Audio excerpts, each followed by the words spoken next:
नमस्कार दोस्तों, wealth sky के एक और नए इंटरेस्टिंग वीडियो में आप सभी लोगों का स्वागत है। मेरा नाम है सुधीर और इस पर्टिकुलर वीडियो में हम बात करने वाले हैं निफ्टी एंड बैंक निफ्टी के बारे में। दोनों के हम monthly chart, weekly chart, day chart पे एनालिसिस करेंगे।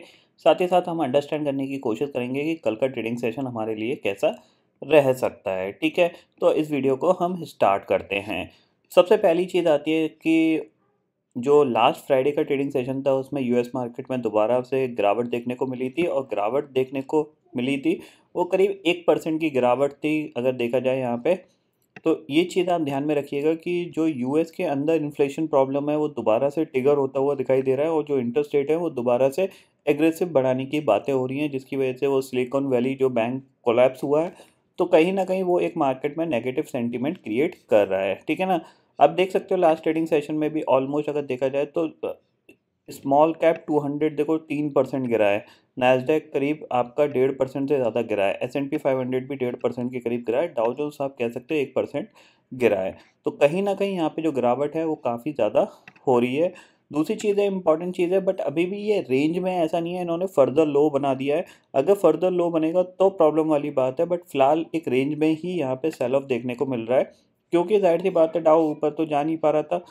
तो आपको एक गिरावट देखने को मिली है, क्योंकि आप देख सकते हो यहाँ पे ये एक पर्टिकुलर रेंज के अंदर स्टक था पिछले 3 महीने से। उसके बाद ये रेंज का ब्रेकडाउन है और अब ये ब्रेकडाउन का जो टारगेट हो सकता है वो 31,000 तो आपको क्लियरली दिख रहा है। यहाँ पे 31,000 तक जा सकता है। अगर 31,000 ब्रेक हुआ तो नेक्स्ट टारगेट 30,000, और अगर 30,000 ब्रेक हुआ तो नया स्विंग लो बना सकता है डेफिनेटली। तो सबसे बड़ी जहाँ पे इंपॉर्टेंट लेवल है वो है 31,000। इसके नीचे गया तो फिर हम एक्सपेक्ट कर सकते हैं कि नया स्विंग लो बन सकता है। ठीक है, इतना समझ में आ गया। अब इसी के हिसाब से हम अपने मार्केट में प्रिपरेशन करते हैं। तो सबसे पहली चीज़ आती है, निफ्टी एक ऑलरेडी गैप डाउन ओपनिंग दिखा चुका है फ्राइडे के ट्रेडिंग सेशन में।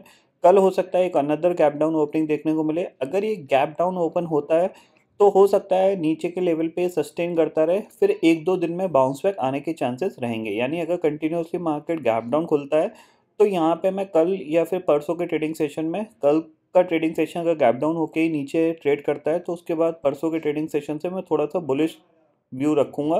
क्यों रखूंगा? क्योंकि गैप डाउन में क्या होता है, मार्केट हमेशा गैप बनाता जाता है, बट एक ही बार में वो सारे गैप आपके क्या कर देता है, कवर कर देता है। तो वो उस चीज़ का एडवांटेज यहाँ पे मिलता है। बट हमें समझना है सबसे पहले मंथली चार्ट।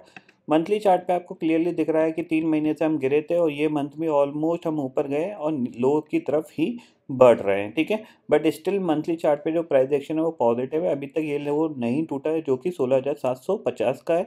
जब तक ये लो बना हुआ है तब तक हम कह सकते हैं मंथली चार्ट का जो प्राइस एक्शन है वो पॉजिटिव ही है। ठीक है, वीकली चार्ट पे चलते हैं। तो वीकली चार्ट को निफ्टी पे देखते हैं तो क्लियरली दिख रहा है हमारे पास क्या है कि हमने यहाँ पे एक गिरावट दिखाई, फिर हमने एक कंसोलिडेशन किया, फिर ब्रेकडाउन, फिर हमने एक कंसोलिडेशन किया, फिर ब्रेकडाउन। तो अभी हम इस कहीं इधर कहीं सपोर्ट और रेजिस्टेंस के बीच में झूल रहे हैं। तो वीकली चार्ट पे इतने क्लियर पिक्चर हमें दिख नहीं रही है। ठीक है, डे चार्ट पे चलते हैं। तो डे चार्ट पे हम देखते हैं तो यहाँ पे हमें दिखाई देगा कि ये 200 मूविंग एवरेज जो कि हमारा यहाँ पे टूटा था, फिर एक पुल बैक आ गया, तो ये दोबारा से हमें टूटता हुआ दिखाई दे रहा है निफ्टी के अंदर। ये चीज़ आप क्लियरली ध्यान में रखिएगा। निफ्टी के लिए जो नेक्स्ट इंपॉर्टेंट लेवल है, ठीक है, ये है जो कि है 17,260 का। अगर गैप डाउन में 17,260 के नीचे ही ये खुल जाता है तो फिर वहाँ पे एक बार बाय करके ही काम किया जा सकता है, क्योंकि ऑलरेडी गैप डाउन होगा 200 पॉइंट का या फिर 150 पॉइंट का। तो उसके बाद क्या होगा कि आपके पास सेलिंग की ज़्यादा अपॉर्चुनिटी मिलेगी नहीं, तो आप एक बार पुल बैक के लिए काम कर सकते हो। ठीक है, अगर ये फ्लैट खुलता है यहाँ पे, मान लो 17,400 के आसपास ही खुलता है, तो चांसेस बन सकते हैं कि ये सेल ऑफ के लिए दोबारा से नीचे जा सकता है एक बार। उतना आप क्लियरली ध्यान में रखिएगा। ठीक है, 15 मिनट टाइम फ्रेम में चलते हैं। तो यहाँ पे हमें क्लियरली पिक्चर दिखाई दे रही है। क्या दिखाई दे रही है? अगर आप थोड़ा सा गौर करोगे, देखो ये एक पर्टिकुलर स्विंग है 17,377 का।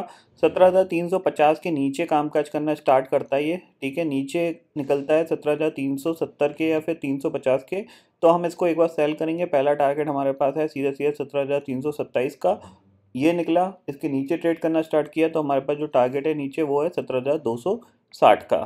ठीक है, ऊपर की साइड जैसे ये हाई टूटेगा, इस हाई के ऊपर ये निकलता है, तो यहाँ पे मैं बाय करना पसंद करूँगा। क्यों करूँगा?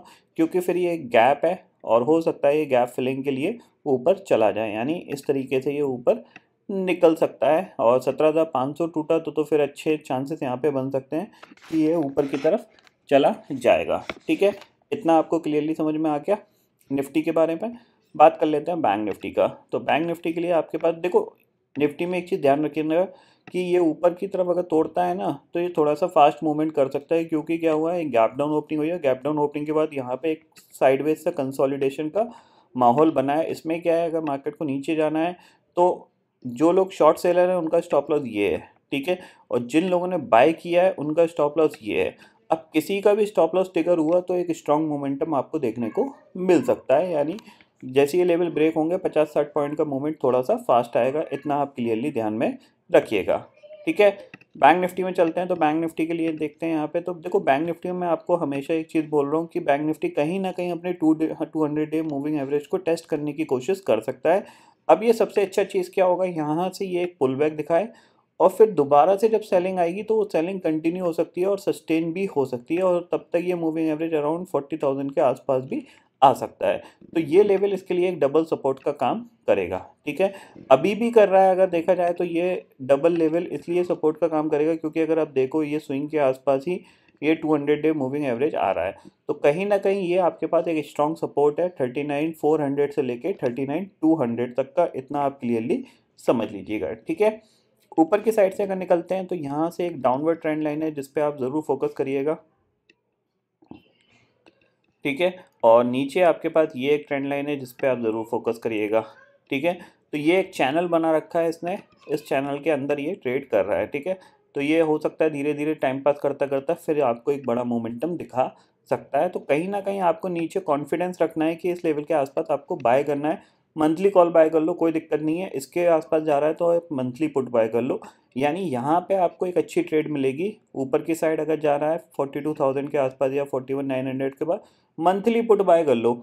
एक ना एक दिन ये गिर जाएगा, आपको अच्छा प्रॉफिट मिल जाएगा। सेम चीज़ है, आप नीचे अगर ये जा रहा है 39,300, 39,200 या फिर 39,000, आप एक कॉल बाय कर लो मंथली की। तो वहाँ पे आपको जैसे ही एक बाउंस मिलेगा तो वो स्ट्रॉन्ग बाउंस होगा और एक अच्छा प्रॉफिट आपको मिल जाएगा। ठीक है, इतना आपको समझ में आ गया।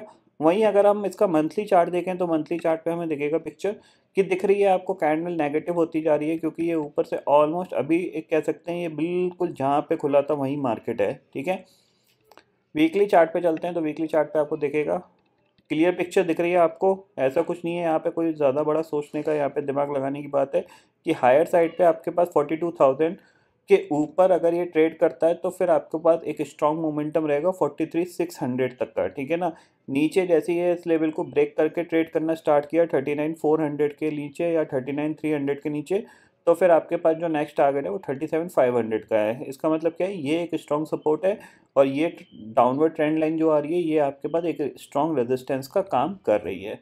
ठीक है, डे चार्ट पे चलते हैं। यहाँ पे डे चार्ट को आपको यहाँ पे दिखाता हूँ तो आपको क्लियरली पिक्चर क्या दिख रही है। यहाँ से हम गिरे, फिर हमने ये पुल बैक किया, फिर हम गिरे और अब ये हमने कह सकते हैं कि एक और पुल बैक दिखाया है। हो सकता है यहाँ पे हम दोबारा से सपोर्ट लेके यहाँ पे थोड़ा सा ऊपर इतना जाए और फिर इसको ब्रेक डाउन कर सकते हैं। इस अटेम्प्ट में ये ब्रेक डाउन करेगा, मेरे को चांसेस थोड़े से कम लग रहे हैं, क्योंकि एक बार टेस्ट हुआ है, दो बार टेस्ट हुआ है, तीसरी बार भी ये नॉर्मली बाउंस बैक कर जाता है, बट बाउंस बैक थोड़ा सा कम आता है। ठीक है ना, मतलब देखो सिंपल सी लॉजिक है। प्राइस कैसे काम करता है देखो, पहले सेलर ने यहाँ से इसको सेल किया। ठीक है, बायर्स ने यहाँ से बाय करके यहाँ पे ले गए। ठीक है, सेलर्स ने यहाँ से सेल किया, इसको नीचे लिया है। ठीक है, बायर फिर ऊपर ले गए इसको, लेकिन इस हाई के पास तक भी नहीं ले जा पाए। अब क्या है, ये हाई नीचे शिफ्ट हो रहा है, यानी पैटर्न क्या बन रहा है, लोअर हाई लोअर लो का फॉर्मेशन बन रहा है। तो होगा क्या, अब जब सेलर दोबारा सेल करेंगे इसको यहाँ तक लाएंगे, यानी बायर जब इसको बाय करेंगे तो सेलर कहीं ना कहीं चाहेंगे कि ये 41,000 तक ही जा पाए। ठीक है ना, फिर उसके बाद जब सेलर एग्रेसिव सेल करेगा तो ये इसको ब्रेक डाउन करा सकता है। इतना आप क्लियरली समझ लीजिए। ठीक है, कल के एनालिसिस के हिसाब से हम देखें कि कल कहाँ मार्केट बिहेव कर सकता है। तो 15 मिनट का टाइम फ्रेम है यहाँ पे, और हमें क्या करना है, ये लो मार्क करना है। इसके नीचे ट्रेड नहीं किया तो अच्छी बात है। अगर 40,400 के नीचे ट्रेड करना स्टार्ट करता है तो फिर थोड़ी सी प्रॉब्लम की बात है। इवन 40,300 के नीचे ट्रेड करना स्टार्ट करता है तो फिर प्रॉब्लम की बात है। और जैसे ही ये लेवल क्रॉस होगा 40,660 का, हम बाय करेंगे। हमारे पास पहला टारगेट है 40,800 का, दूसरा टारगेट है 41,000 का और तीसरा टारगेट हमारे पास है सीधा 41,250 का। ठीक है, 40,600 के ऊपर हम बाय करेंगे। ये 200 पॉइंट हमें बहुत फास्ट मिल सकते हैं, ये चीज़ आप क्लियरली ध्यान में रखिएगा। ठीक है, ये 200 क्या, ये ऑलमोस्ट ये 300 पॉइंट, ये 350 पॉइंट हमें बहुत फास्ट मिल सकते हैं, इतना आप क्लियरली समझ के चलिएगा। ठीक है, ग्लोबल मार्केट की सिचुएशन मैं ऑलरेडी आपको बता चुका हूँ, फिलहाल तो नेगेटिव दिख रही है। ठीक है, अब देखते हैं कल यूएस फ्यूचर कैसे सुबह खुलते हैं। अगर पॉजिटिव खुलते हैं तो चांसेस हैं कि हम फिर फ्लैट ओपन होंगे या फिर स्लाइटली गैप डाउन ओपन हम होंगे। ठीक है ठीक है, तो आई होप दोस्तों ये पर्टिकुलर डाटा आपको समझ में आ गया होगा। दोस्तों फिलहाल इस वीडियो में इतना ही है। आई होप ये वीडियो आपको पसंद आएगा। वीडियो पसंद आता है तो लाइक और शेयर ज़रूर करिएगा और चैनल को जरूर सब्सक्राइब कर लीजिए, क्योंकि मैं सुधीर लेके आता रहूँगा हर दिन आपके लिए नए नए वीडियो। इसी के साथ शुक्रिया दोस्तों, जय हिंद।